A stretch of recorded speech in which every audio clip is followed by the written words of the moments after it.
Chaque année, l'association, pour pouvoir avancer et pouvoir obtenir et accomplir le but qu'elle s'est fixé, l'association se fixe des objectifs prioritaires pour l'année à venir. Pour cette année, nous y retrouvons notre volonté de promouvoir le doctorat en accompagnant les processus législatifs et réglementaires, avec un projet de loi dont vous avez tous entendu parler, j'ai vu qu'il avait été cité dans le chat, celui de la programmation de la recherche.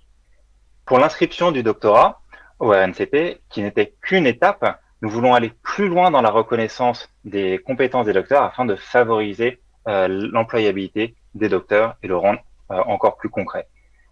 L'employabilité doit être dans tous les secteurs, qu'ils soient privés comme publics. C'est pourquoi nous suivons avec attention tous les sujets qui sont liés à la fonction publique, comme celui de la réforme de la haute fonction publique.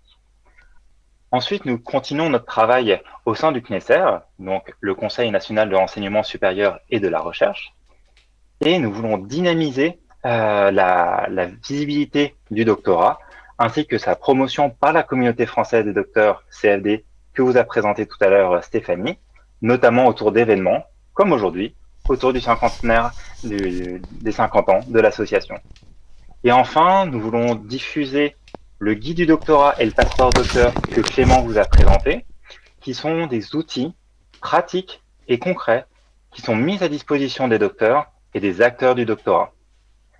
Donc voilà ce qu'a fait l'association pendant ces 50 dernières années. Nous avons fait un bilan, mais désormais essayons de nous ancrer dans le présent pour pouvoir préparer les 50 prochaines années.